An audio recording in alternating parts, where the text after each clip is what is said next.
It's on you. Hello, everyone. Thank you for tuning in to hashtag Verse TV, the Homos Talk Show, week 150. Number 150. Woot, woot. I am Chrissy Marie from Cleveland, Ohio, and I am here with my good friends who will introduce themselves, starting with Aaron Mack. Hello, social media family. I'm Aaron Mack, here excited about week 150. And I, too, am in the Cleveland area. I'm learning that it's best to just say you live in Cleveland. I live in Cleveland. There you go. And we also have Mr. Basic Complexity himself here with us on hashtag Verse TV. Kevin, please introduce yourself. Hi everybody, this is Basic Complexity, aka Kevin, All in right. Philadelphia. Philly in the house. All right. Thank you so much, Kevin. And we are going to get started with the show today. And what do we have today, Aaron Mack? All right. So, our first topic up is dun, da, da, da. You have to do it like that. You have to give all the prep, blah, blah, blah, talk through it, talk through it. Okay. So, this topic, it's a main topic, and it's coming from, and the title of the topic is Acquire Friend from Howard University. And this comes from our message chat, the message chat that I had with my choir friend from Howard University. And what he said to me is, quote, and this is sort of coming in the middle of our exchange, but quote, but I can provide an answer. Discovering that I was hetero-romantic was a journey that included a lot of reflection about society's expectations and making sure I wasn't doing that. Though through dating and exploring my feelings with different guys, including you, my dear. He's talking about me, including you, my dear. I realized that I've never been romantically attracted to men or any gender other than women. And it wasn't because I was encouraged in that direction. I certainly have no compunction about being sexually attracted to men, but I've never been romantically attracted to any. That said, I try my best to make sure that I keep my options open. So if I ever do meet a man I am romantically attracted to, I will pursue it. And that's what he said. And the question that I've given is, when contemplating your predominant section of the sexuality spectrum, what outside factors may impact your personal conclusion?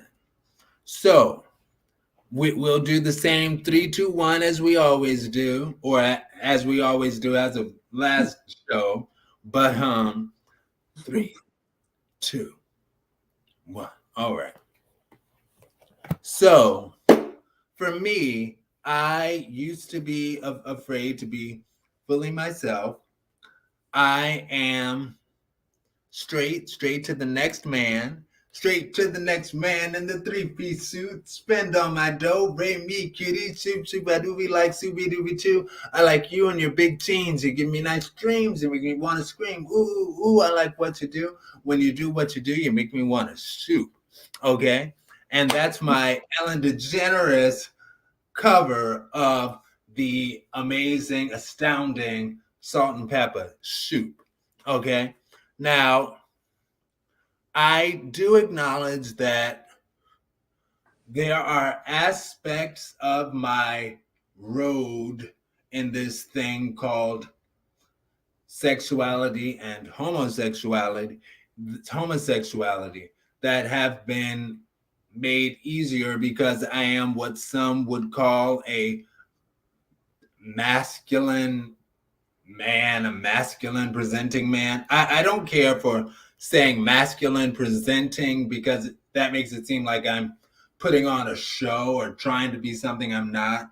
But this is just me, and it's so-called masculine. Although one of my exes told me that what he was most attracted to about me was that I was a feminine dude. So it shows, it can be whatever. For a long time, I have worked very hard to please society, and that's just in everything. As I've mentioned, I have a very conservative mind at some points that fights with the liberal within me. So, after moving to Cleveland, and even in Baltimore, I started being myself. But after moving to Cleveland, I was like, you know what? I really just, I need to just be myself. Nobody knows me here except for my family who already knows about me. And even when I was in Baltimore, I finally reached this point. And, ooh, that's a really long story to go into. So I don't think I have the time to go into that. I'm looking at my notes. So I'll just skip all of that and say in Baltimore, I was more, I learned to be myself, and it's a process. It's a process, and I've reached even farther in being myself. I feel that Verse TV has helped me along this journey to be much more myself and understand that people have different perspectives and stuff like that. And I always say part of what motivates me with Verse TV is I think about my 19-year-old self trying to find my way, and how if I had something like a Verse TV showing me that you can be yourself, being yourself, loving yourself is the right way to be. Just be who you are. I feel that I would have reached the pinnacle of loving myself sooner. Anyway, I'm done. That's my answer. Who wants to go next, or should I pick?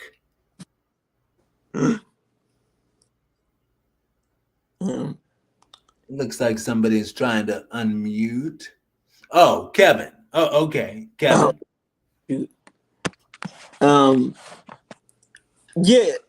Similar to what you were saying, one thing I've really always known is that the most important person to come out to is actually yourself.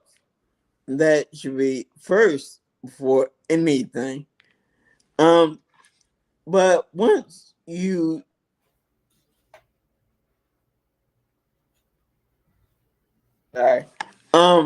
once you do that and start to get comfortable with who you are, everything after that, it's that everything won't always be easy, but it should be easier than before.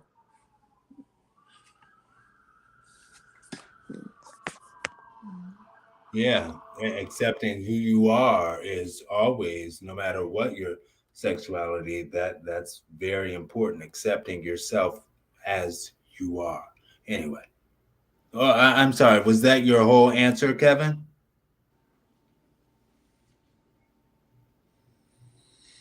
Okay, it looks like you're muted. Chrissy Marie?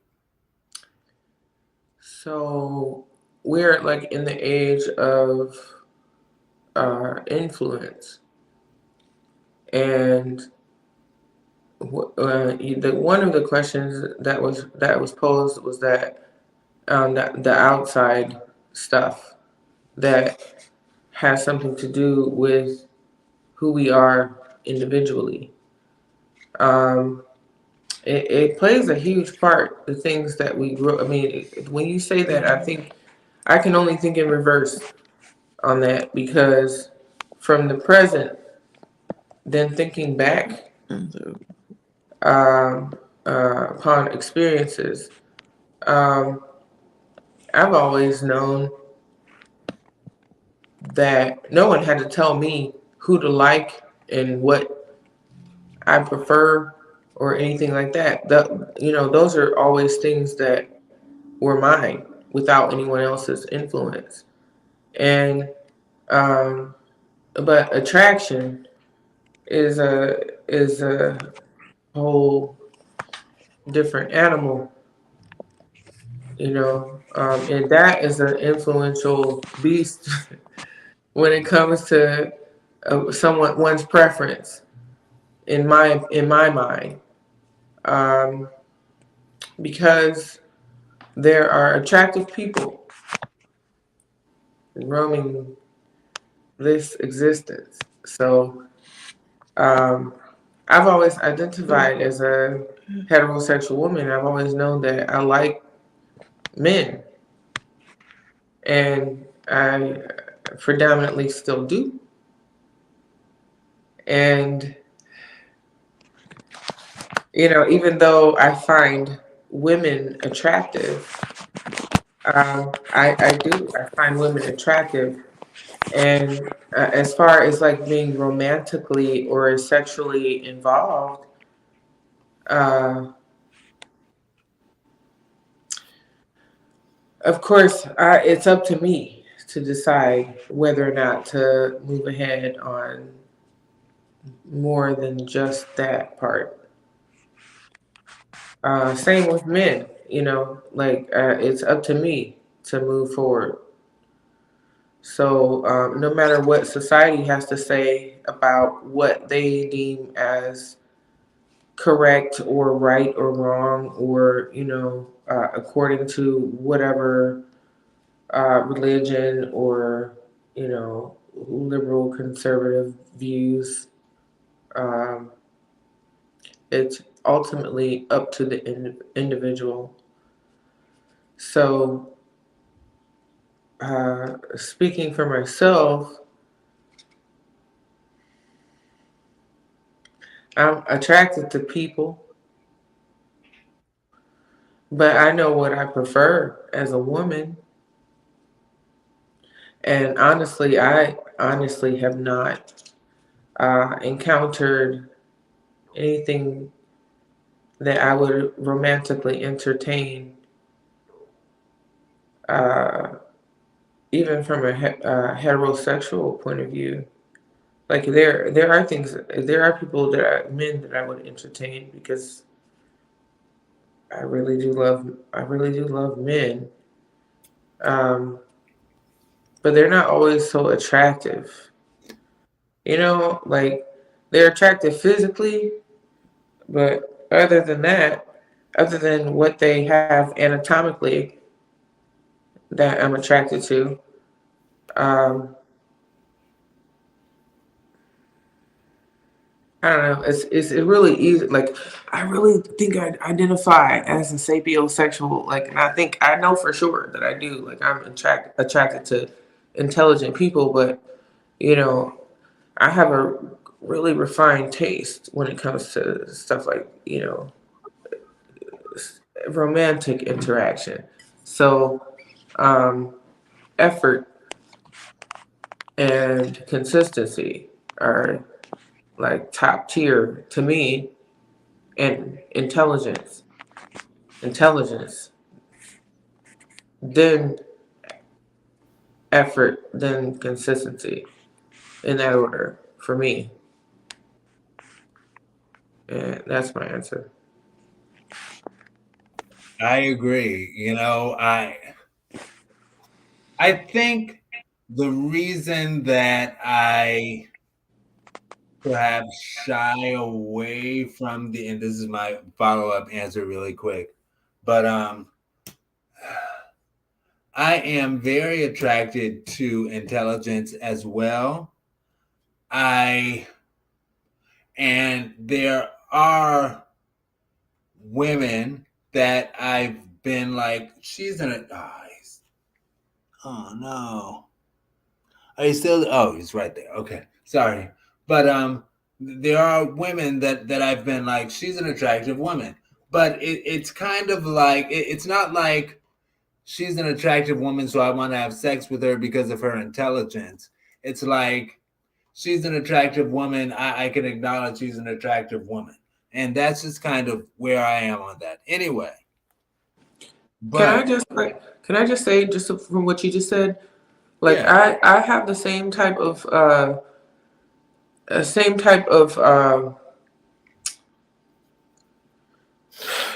thought process as far as that's concerned. But as far as like a romantic, um, like the foundation of something romantic. Um, for me, in my mind, first we have to be friends at first. So friendship is definitely the most important part of that. Even if we know each other, if we don't have a friendship and don't have an understanding, which means that we both mutually care about who each other are. You know, a friendship is just that you care about somebody, you love somebody well enough to care about who they are, what they like and don't like, and what they're willing to tolerate or whatnot. But um, you know, an attraction has very little to do with that, in my mind. So I think that's kind of like a segue into the next topic. before we segue though, I'd like to say this about when you mentioned the friendship thing, you reminded me that because first of all, I feel like the answer that I just gave about the whole sapiosexual thing and like I'm attracted, but like that kind of came across as like high horse riding to me.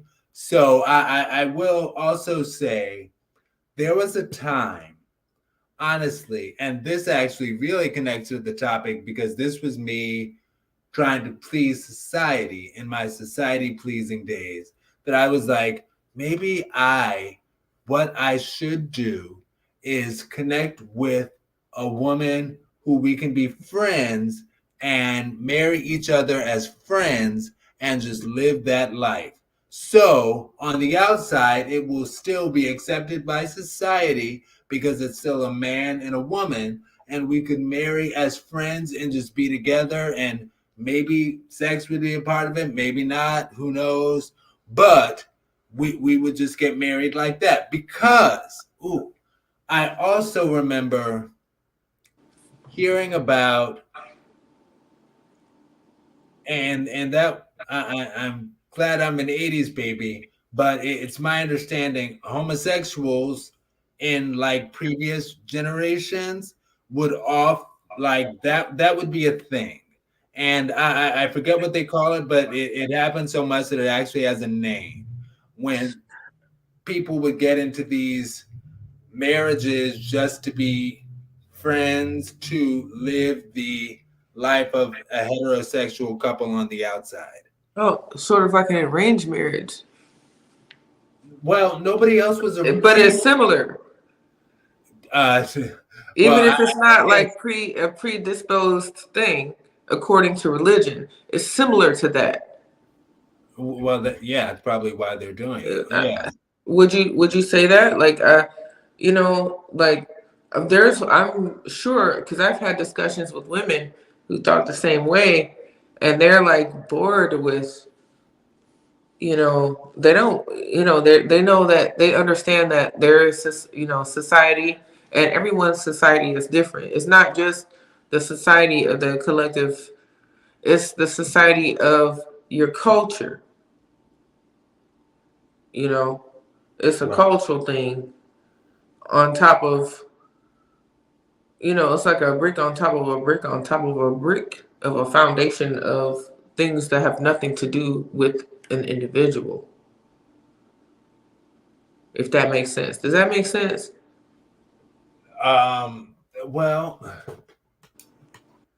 okay, building a foundation based on if you could give that one last time. Okay, so for example, for people who are betrothed, for arranged marriages, people who set up certain arrangements within their culture because it's just smiled upon. It's considered honorable. It's considered the norm for that culture. You know, and instead of considering their child's individual preference or their child's individuality. Because I mean, who asks?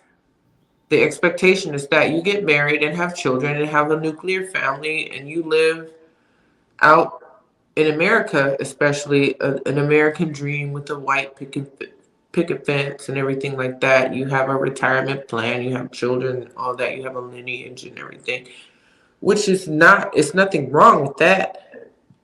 Excuse me. It's nothing negative. But for a person who's not romantically attracted to the opposite sex, or who's not romantically, like sexually attracted even to the opposite sex, it's not, in my mind, it wouldn't be conducive to that individual or the needs of that individual, or, because we're not here to please anyone, and I'm all for what's natural as a heterosexual woman, but I'm also an advocate for human rights. So for a human who doesn't identify the same way that I do, I always want to respect that. I don't care what they prefer. I care, but it's not my business. It's their business, but I respect it.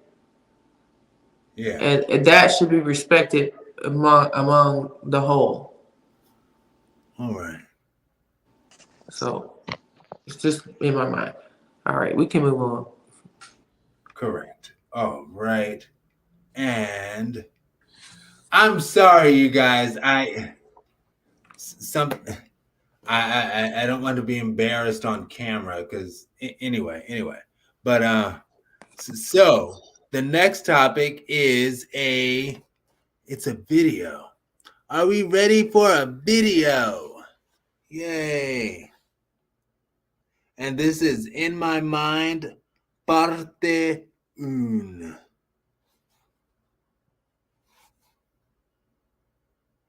And it's going to take a second, but not too many seconds, just a couple of seconds. And I'm always talking because, like my old professor used to say, you can't have dead air. Got to say something. Got to keep it moving. All right. So,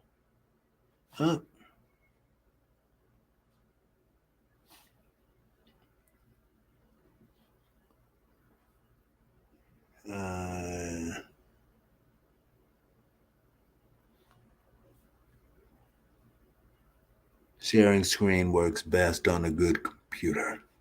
That is funny.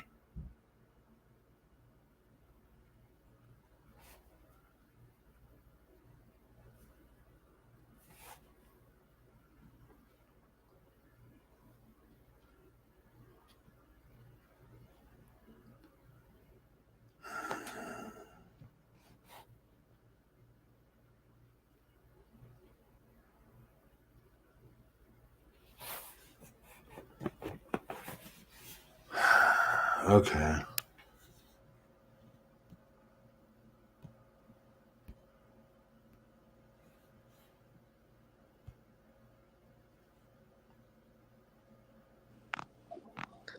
I'll be right back, just checking something. Okay. This is messing up anyway, so.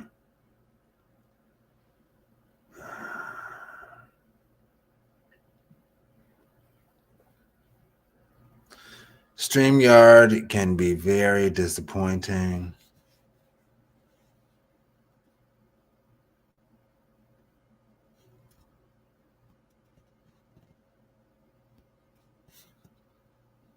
I don't know why.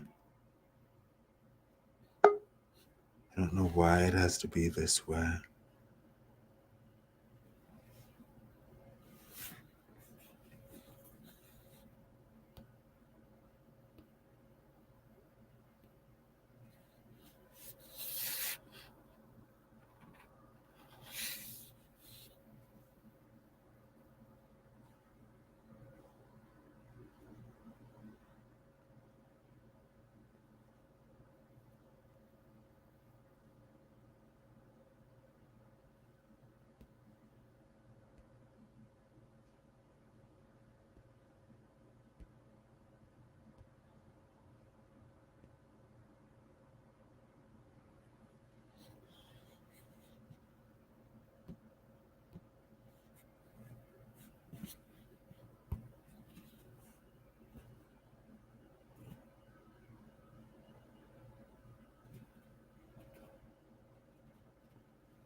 Chrissy Marie.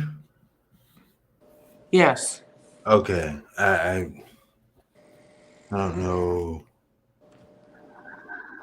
StreamYard.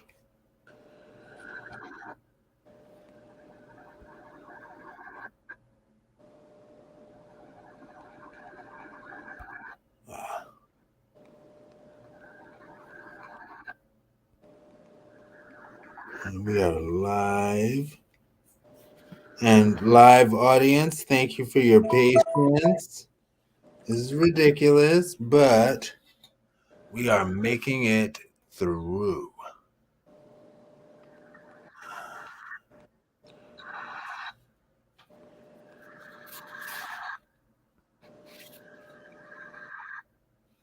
Okay.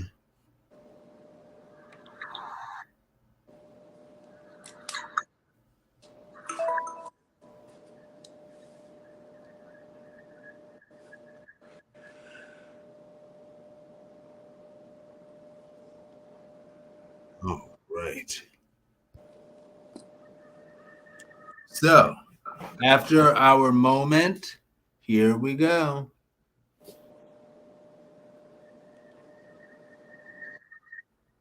And hard to use. If only there were a product designed for my dainty female hands and limited brain power.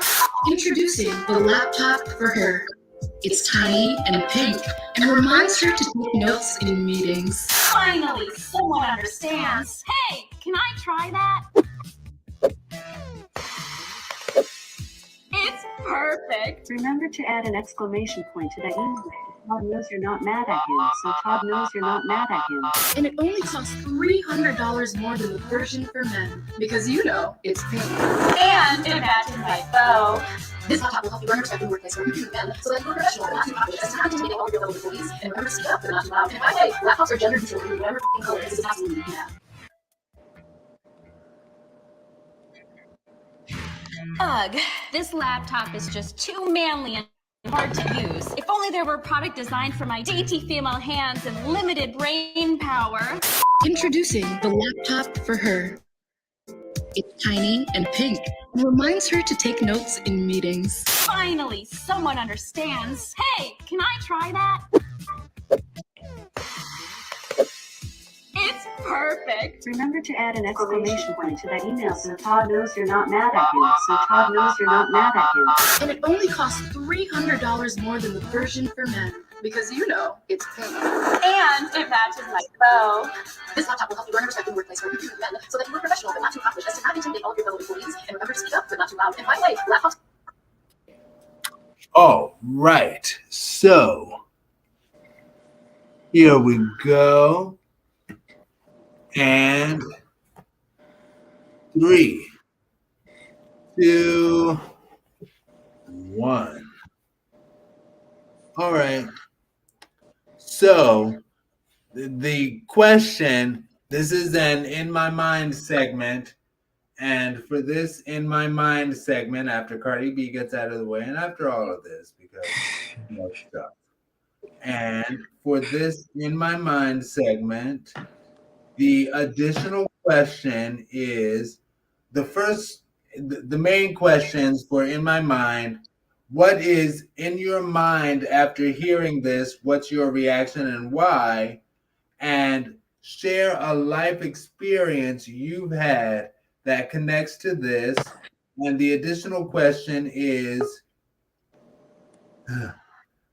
the team at Morning Brew consists of 20-something-year-old millennials and Gen Z, and they seem to be very much on the side of equity for all. But, okay, of equity for all, but is it possible the trans sports debate will become such a thing of the past that it's laughable that we even debated this in the 20s, i.e., the 2020s? And that's the question. And 3, 2, 1. Okay. So for my answer, I'd say that I'd like to think so. I think I love Gen Z. Gen Z is so amazing. One of the things that I skipped in my first answer was about a Gen Z Uber driver who was just so open-minded. He was totally heterosexual and he was totally just open-minded, and I loved it. I'm like, yes. And I feel Gen Z is really doing the right thing. Now, I did also want to say, I remember an old quote that I'm going to paraphrase because I don't remember the old quote, but I remember out of what the gist of it. And that was, when you're young, you're supposed to be liberal or you have no heart. And when you're older, you're supposed to be conservative or you have no brain. And I remember a former boyfriend of mine who is going on 50 now, and I mention his age just to sort of put this into context. His grandmother years ago was talking about how she remembered in her youth, the youth around her was like, oh yeah, racism is awful. We need to stop. I can't believe that people do that. It's bad. Let's fight against it. Let's end it. And those same people grew up to be the people who were instituting and agreeing with Jim Crow and stuff like that. So it's like, will people grow up and feel that they're youthful, being like, yeah, transgender in sports, whatever, we're all people, will be like that? Or will it change? I don't know. I'd like to think that people will maintain an open-mindedness. And I feel that we make progress. Things take time. And I feel that ultimately we're headed in the right direction with things. It does take time. Hopefully, this will be the generation that makes that change and other changes. Anyway, that's honestly my whole answer. The last thing I wanted to add to it, though, I would have made this a part of the question if I had seen it first, but on this post itself, it talks about the pink tax and how women, the pink tax will be a topic for another show. But suffice it to say, the pink tax was mentioned to an extent in the thing because she was like, and it matches my bow. And oh, by the way, it's $300 more because it's pink. Anyway, that's my answer. Any volunteer for next or?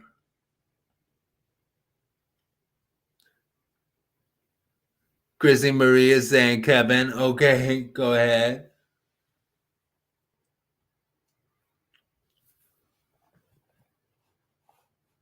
She's volunteering you, Kevin. You're on mute, buddy.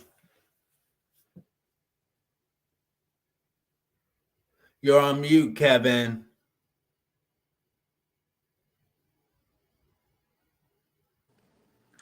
I'm sorry, I thought I turned it off. Yeah, problem is just that I had issues and missed the question. Okay. So it was the video with the woman who had the tiny pink laptop, and that this is In My Mind Part 1. And it said, what's in your mind after seeing this? And what's your reaction and why? And share a life experience you've had that connects with this. And the additional question is, the team at Morning Brew consists of 20-something-year-old millennials and Gen Z adults, and they seem to be very much on the side of equity for all. Is it possible that the trans sports debate will become such a thing of the past that it's laughable that we even debated that in the 20s, i.e. now? I would say with that situation in particular, I would kind of make a loose comparison to same issues that were back in with the 50s and 60s, because based on your race, you couldn't drink out of certain water fountains.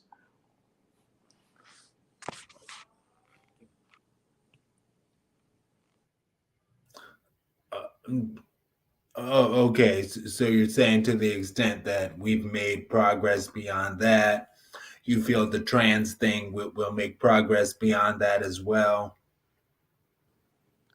Yes. Okay. And that's your full answer, Chrissy Marie? Well, the trans issue is definitely debatable. And for people who are not open-minded, definitely it will be a laughable issue for people who just who aren't trans. You can't have an opinion about something you don't know about, period. You can laugh about it all day long. You can have an opinion about it all day long. But you're not trans, so you have no right to speak upon something that you have no knowledge of. You don't identify that way, so mind your business. That's just how I feel about that part. But as far as being a woman and being diminished as a woman, you know, we lack strength, right? Physical strength. We lack in so many different ways that we just gotta have a man, right, to do certain things. And I'm not gonna lie, and I've done this myself because I was taught to do these things like, oh yeah, he's a man, so he should be doing this or that. You know, gender roles are established early on in life. So, you know, as far as technology goes, we don't lack the capacity to understand anything that we can read. Maybe we can. Some people are different. Everybody's different. If I can read it in my mind, and this is just me personally, if I can read something, and I don't lack intelligence, I lack experience amongst certain scopes of practice, but my understanding is not flawed. So, that being said, it's an insult, that video. I totally understand that video. As a woman, it's an insult to who I am as a woman. You know, oh, I just need a man to just figure this out for me. No, I don't. I don't need a man to do that. I don't need daintier hardware because I'm a woman. You know, it's nice to like feminize that stuff. It's great. However, come on. It doesn't really take a whole lot to figure things out. Whether you're a man or a woman, whether you have physical, strength or whatever, prowess, whatever, whether, you have the know-how or, the capacity or, the skill set. You don't need a certain type of skill set to understand things. And that video, like, I just was like, I watched that video a few times. I was like, I mean, I get it as a woman. I get it. I've been, labeled a certain type of way because I'm a handy woman. I'm a woman who understands how things work. I have a knack for oh geez, my mind just went blank. My mind just went blank. But I fix things. I'm able to like do things that men are able to do that are considered manly and considered masculine. And I'm a woman who has the ability and the know-how and the gumption.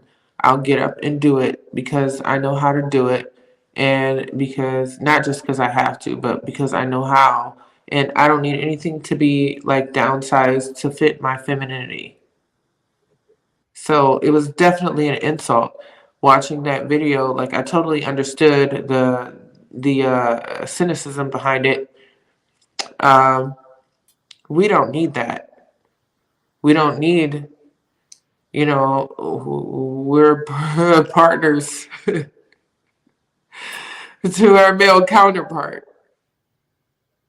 Whether you're gay or straight, we understand just as well as a man does. We have the capacity to understand. So that definitely was an insult, and that's my answer. I just okay. have to say that I agree 100% with everything you just said, Chrissy. Like, it seems that not all, but certain people aren't willing to look into the fact that as a country, as a people, we are gaining experience and getting older, and I don't mean that in a bad way, but we're just getting experience, and we can't act like we did, and I'm talking about society, like they did in, say, the 40s or 50s, because there was nearly a century ago. And bottom line is that we need each other. Period. We need each other. And I did want to say, in relation to the video, Now, I get us explaining that it's awkward what they were talking about, but of course they're presenting it as satire because they're saying not that this is how they feel, but this is how society views women. And that's why I chose to connect it to the trans thing, because she was like, oh, my tiny little female hands. And it's like, yeah, that is a chauvinistic thing that people have put on women, that they have tiny little female hands. Because even if you listen to the fast part at the end of the video, it was like, and make sure to speak up in meetings, but not speak too loud because you don't want to offend the man.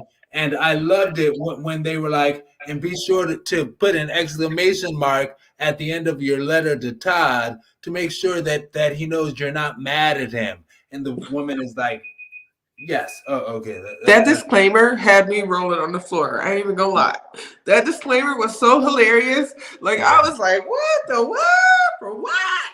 Yeah. Yeah. What? All right, then. Well played. That was actually very, like, like, I get it. Like, the whole scenario was definitely, she deserves a leading role somewhere, because she did it. You did it, sis. You did that. But the whole message behind it, like, come on, are you really gonna play us like that when we are the neck to the head? Come on. Well, it's satire, so it's saying Yeah, like, it's supposed to be funny, but well, really, yeah, yeah, okay. yeah. It's saying people shouldn't be that way, but that's how people are, and people shouldn't be that way. And I loved when she was like, Todd. that, but also when she said, and it's pink, and she said it with the deep, strong voice, like, it's pink, Like, most And ladies lately don't like black or something. it's $300 more because it's pink and it matches my bow, but yeah. Anyway, I You think get it, Kevin. I think they did well with that. WTF though, man. What? Thank you for sharing that. That's great. I'm so glad we got to talk about that today. Nice. Done. All right. And our next topic is him. That's right. Are we ready? We are ready. All right. Get out of the way.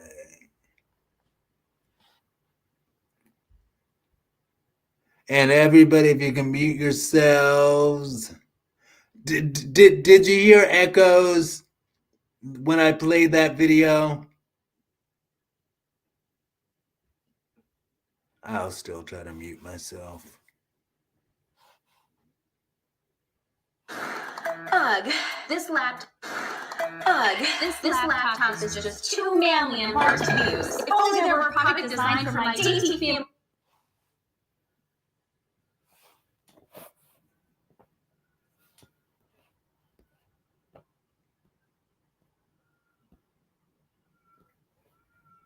Real love isn't about you. So this is how I know immediately where somebody's at. How's it going with so-and-so? I just love the way they make me feel. I love what they do for me. I love the way they talk to me. Are any of those things bad? No, but that isn't love. You're getting a need met from this person that you're addicted to. This is like the serial dater does this, because the real love part kicks in when that emotion wears off. And then it's like, as soon as the emotion wears off, it's like, oh, I'm going to dump this person and go back, find somebody who will meet that emotional cycle again. That's not love. That's being addicted to a biochemical reaction that feels really fucking good. Real love isn't about you. So this is how I know immediately where somebody's at. How's it going with so-and-so? I just love the way they make me feel. I love what they do for me. I love the way they talk to me. Are any of those things bad? No, but that isn't love. You're getting a need met from this person that you're addicted to. This is like the serial dater does this, because the real love part kicks in when that emotion wears off. And then it's like, as soon as the emotion wears off, it's like, oh, I'm going to dump this person and go back, find somebody who will meet that emotional cycle again. That's not love. That's being addicted to a biochemical reaction that feels really fucking good. Real love isn't about you. So this is how I know immediately where somebody's at.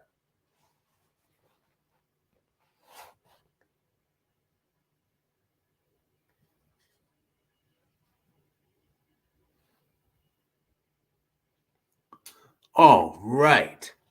And what? 3, 2, 1. Okay. So my perspective on this, and this is one of those things that it's like I made it a question because I don't necessarily know the answer. Oh my gosh, I did the countdown before even stating the question. So this is in my mind part 2, and the main 2 in my mind questions. What's on your mind after hearing this? What's your reaction? Why? And share a life experience that you've had that connects with this. And the question that the additional question is, what is, quote, real love, end quote? And how do you identify, quote, real love, end quote? Now that we have the question out of the way, 3, 2, 1. Okay. So my answer is really simple. I don't really know. I'd love to find real love. I'd love for it to manifest. I don't know exactly how to identify it. I want it. Now, as far as the nice things he's named, I actually do look for those things. You know, I do want somebody who makes me feel good and this, that, and the third. I hope that they would feel the same way about me, though. So I don't know, and maybe that is love. But one thing that he mentioned, as far as the once that stops being met, you dump them, and then you cycle on to the next, that. I'm like, that's so interesting, because I've definitely heard about the honeymoon phase cycling that people do in relationships, and I've definitely done that in the past. I'd like to think that physician, heal thyself. I'd like to think that I know better now, and I can do better now. But as far as the honeymoon phase, I've definitely done that. When things are wonderful, oh, I'm so in love with you. We're so in love, blah, blah, blah. And then as things go down, I'm like, oh, well, maybe you're not the one for me. So maybe I need to move on to somebody else. And we break up and blah, blah, blah. But I know how better to identify that way of thinking. And I think I think that I do a better job now. And I want more. And I'm looking for better upcoming. And I'm looking for my lifetime romantic relationship, LTRR. That's my answer. Boom. Lifetime romantic relationship.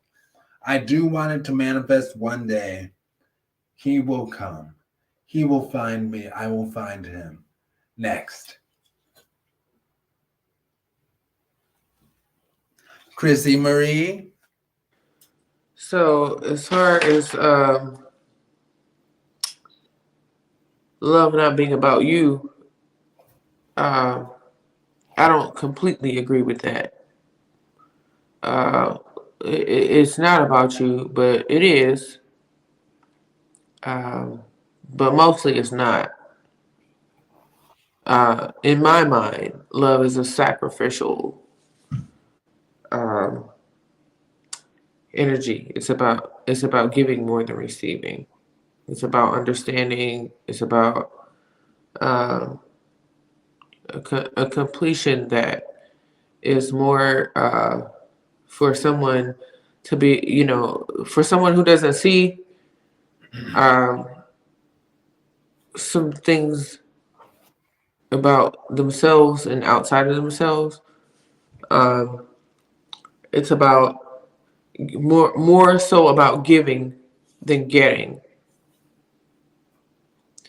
And I do totally agree with that aspect, that it's not about you, but um, impartial. It kind of is, because like one's ability to love someone else who doesn't see or doesn't have the ability to love themselves, or doesn't know that they have the ability or see the ability that they have, or I don't know how to describe that, but it's mostly about sacrifice in my mind. Um, but you're sacrificing from a whole balanced, centered place, if that makes sense. You see what's going on, and you're willing to give because you care so much for the well-being of someone else that is a genuinely good person. And if you're able to help encourage them to see that part of themselves, it's not even like a repair or fixing type deal. It's just that you just know what you see. And a lot of people don't tend to have that ability. And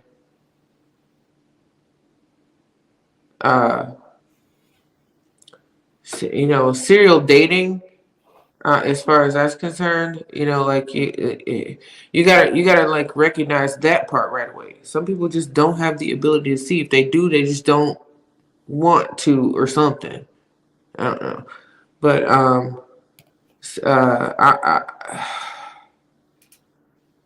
don't know. You can't really involve your feelings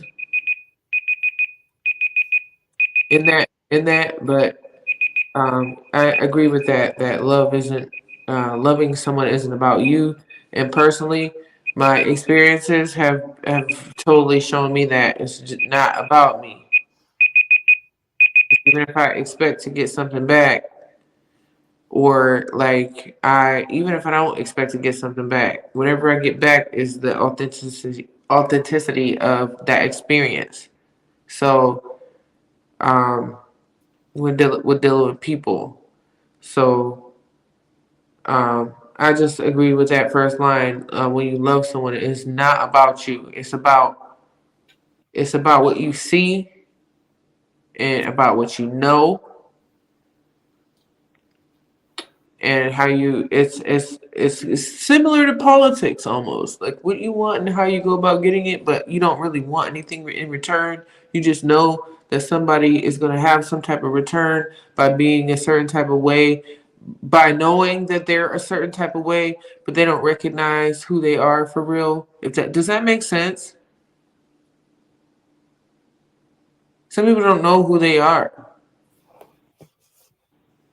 And if you can see who they are, and you love them without expectation or any conditions or anything like that.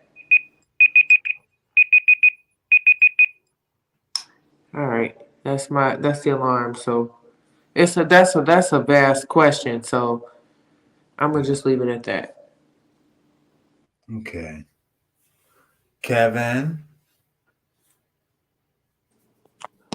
Yeah, I will say in general, they're correct. Love is not always about whoever said person is. But on the other hand, it is kind of about the person, because love is truly, or should be, a two-way street.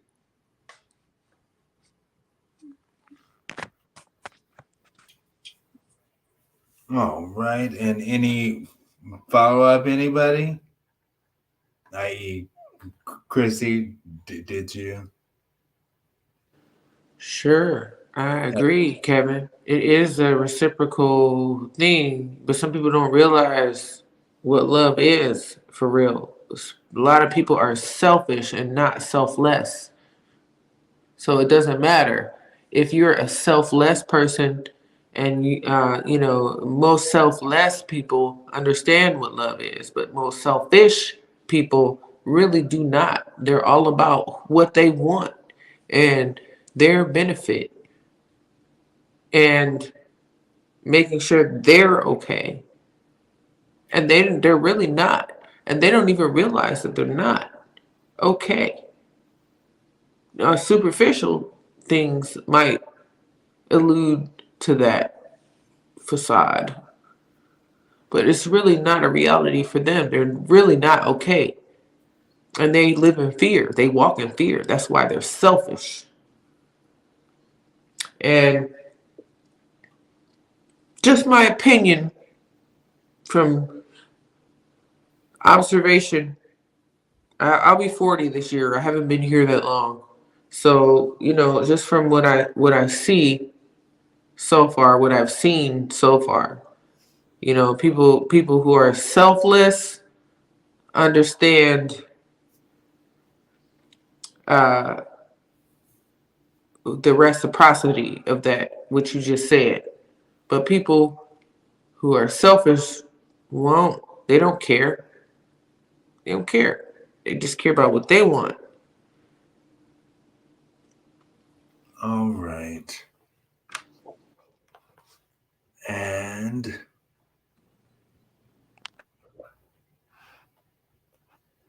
yeah. Okay.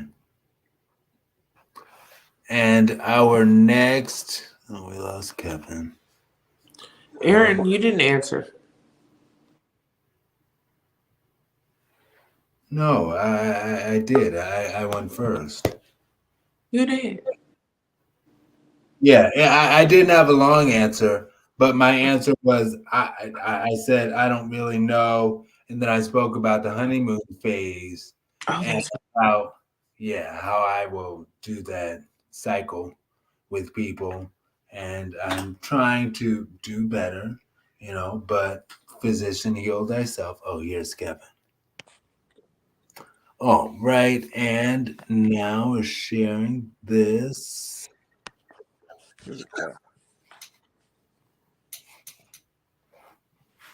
And the next one is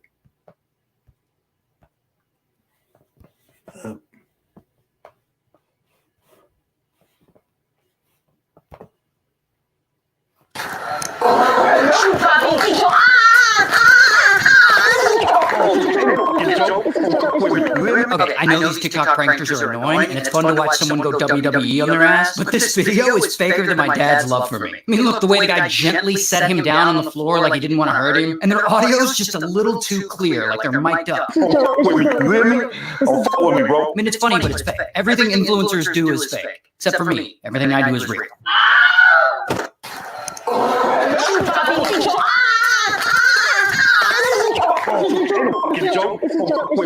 Okay, I know these TikTok pranksters are annoying, and it's fun to watch someone go WWE on their ass, but this video is faker than my dad's love for me. I mean, look, the way the guy gently set him down on the floor like he didn't want to hurt him, and their audio's just a little too clear, like they're mic'd up. I mean, it's funny, but it's fake. Everything influencers do is fake, except for me. Everything I do is real.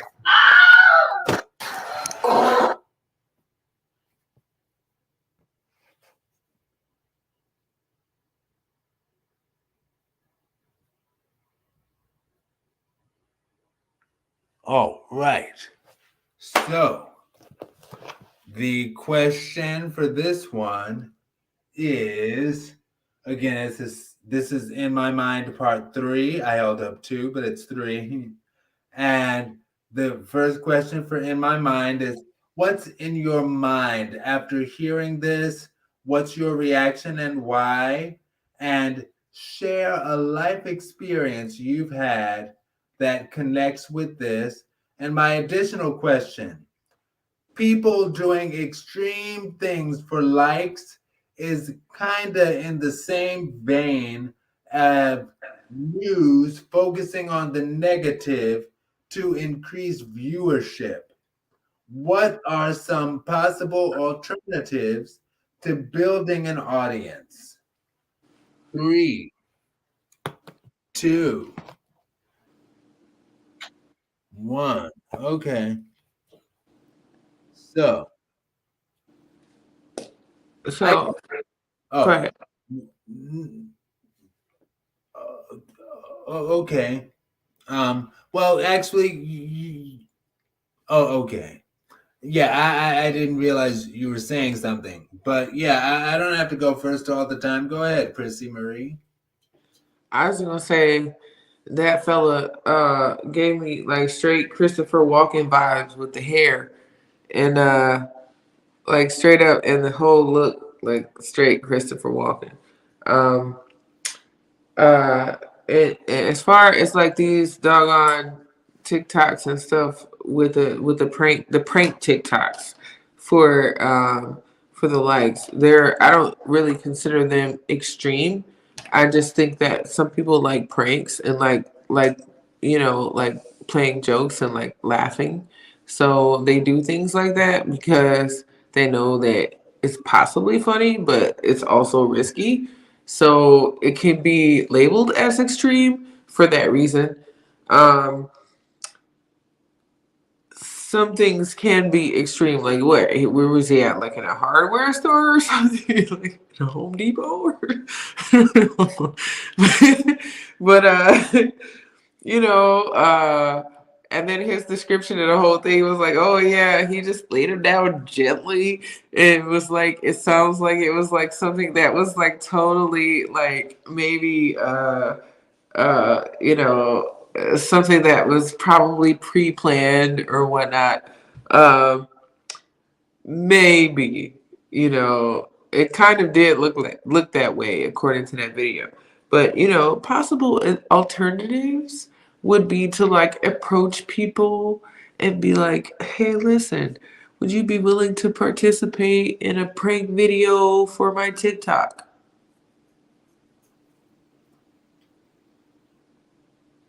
And then if you are, can you sign this disclaimer saying that you are so willing?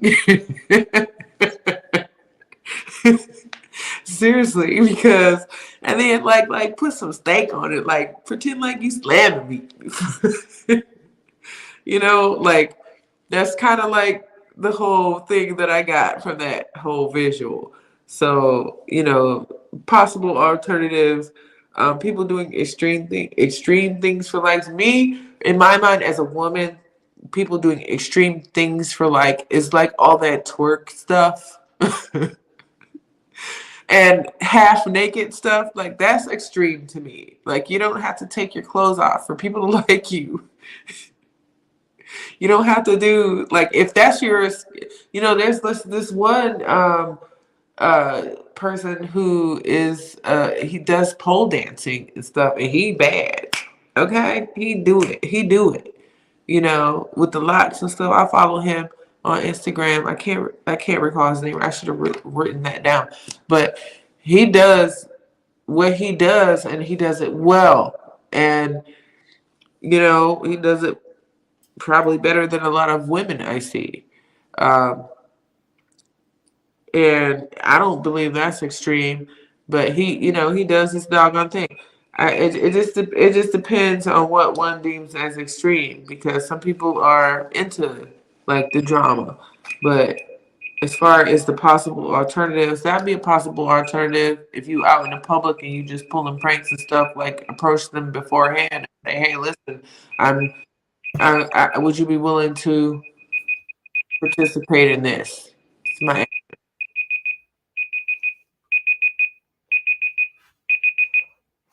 All right.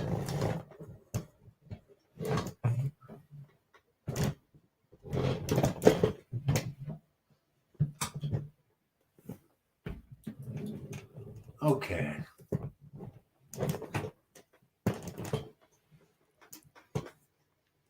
Sorry, y'all. I have a bug problem in the house.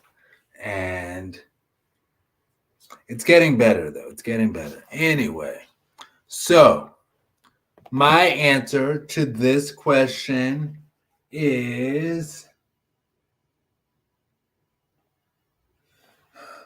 as far as people doing things to get likes and it being like the news, I sometimes wonder, and how the news concentrates on the negative stuff and not the positive stuff.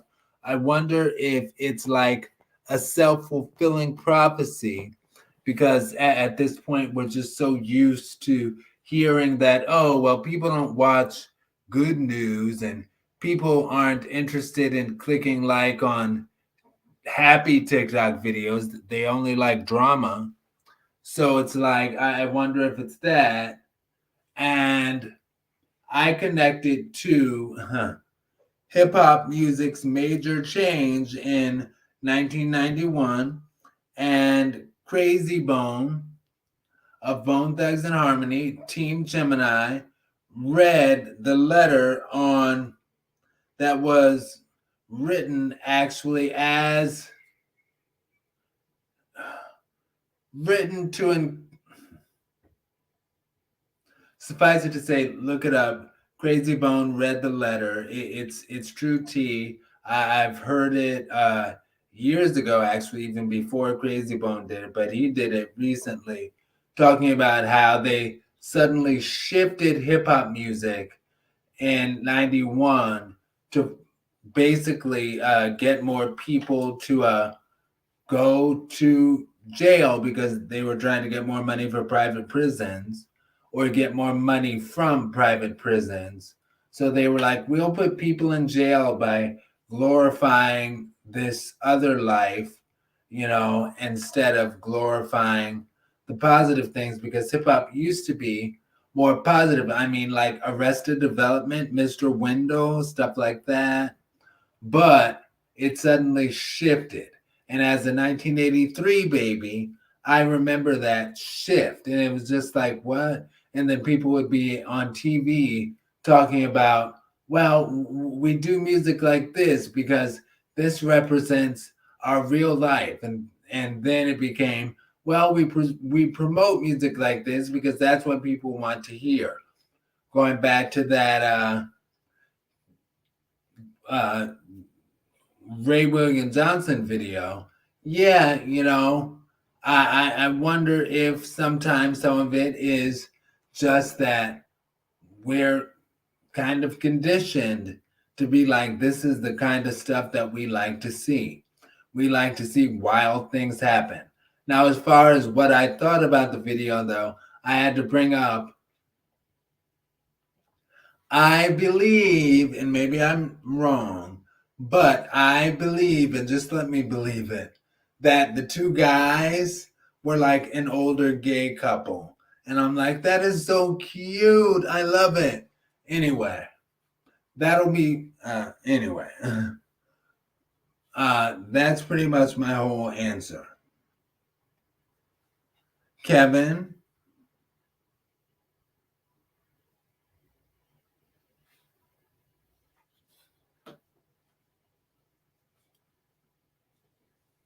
You're on mute, friend.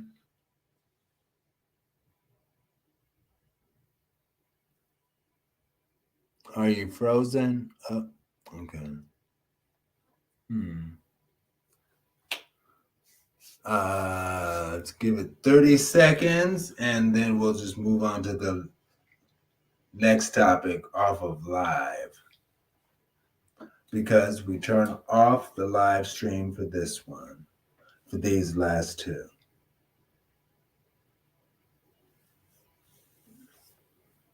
Okay. And